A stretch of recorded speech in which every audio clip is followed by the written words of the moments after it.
retired two-star General Aplasca nanindigan na may pag-atake doon po sa may Senado habang yung pong CCTV footage na inilabas daw ng Interior and Local Government ay tinatawag po niya ito bilang pinagtatagpi-tagpi. May live report si Bombo Angelo Aganan.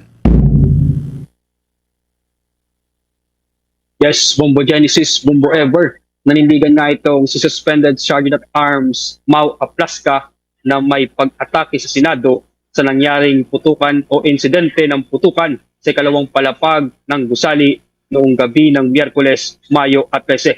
Ayon kay Aplasca, ang ipinakitang closed-circuit television o CCTV footage ng Department of Interior and Local Government o DILG sa press briefing sa Palasyo Malacanang ay isang splice video umano o pinagtagpi-tagpi upang umayon at suportahan aniya ang naratibong nais buuhin ng ahensya.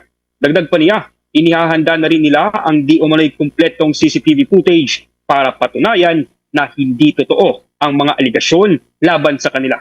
Pagmulan yan, pakinggan natin ang mga bahagi ng pahayag ni Retired Police General Mau Aplasca. We are preparing the complete videos kasi what they did, they spliced the videos and they just selected the videos that will support their narrative. And I think it's not correct. Ngunit bago sa publiko, Bombo Genesis, ang mga CCTV footage kahapon, matatandaan na nauna lang sinabi ni Aplasca sa isang panayam na wala raw CCTV footage sa mismong pinangyarihan ng putukan. Itinanggi rin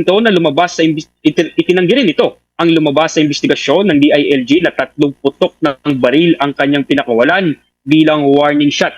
Nanindigan ng Suspended Sergeant at Arms na isang warning shot lang umano ang kanyang pinaputok. Dagdag pa niya, wala din umanong koordinasyon sa Senado ang Government Service Insurance System o GSIS patungkol sa mga opisyal ng NBI na nakaposte sa kanilang gusali. Muli pakinggan natin ang mga naging pahayag ni Retired Police General Mau Aplasca. Everything is about impending impeachment, security preparation. I invited the security manager of GSIS. He was there. He didn't say anything about the NBI arrival here. Si Aplasca, Bombo Genesis, ay pinatawan ng Office of the Ombudsman ng 6 months preventive suspension para sa fact-finding investigation matapos ang naganap na insidente ng putukan sa Senado. Kasabay ang pagpapadala ng sabina upang makuha ang CCTV footage sa gusali sa araw na nangyari ang insidente. Inirekomenda rin ng Philippine National Police Criminal Investigation and Detention Group o PNP-CITG na kasuhan si Aplasca at 2 miyembro ng USAA sa paglabag sa Republic Act No. 119917 sa pagpaputok ng baril laban sa mga opisyal ng NBI. Sa kasalukuyan ay nakatalaga na bilang Sergeant at Arms Officer in Charge si Manuel Parlade na nanungkulan bilang Director 3 ng USAA. Samantala, Bombo Genesis, hanggang sa ngayon ay wala pa ring reaksyon o komento at opisyal na pahayag si Senate President Alan Peter Cayetano sa lumabas na investigasyon ng DILG. Matapos maging emosyonal kanina ang mga sagutan sa plenaryo kaugnay ng insidente, sinasabi ni Cayetano na inaantay umano niya ang mga investigasyon na lalabas. At yan muna ang mga latest updates mula dito sa Senado. Bombo Jello. Yes, Bombo Genesis. Isang tanong lang, may reaction na ba ang majority ngayon doon sa inilabas ng Supreme Court na desisyon doon sa hiling ni Senator Bato na TRO?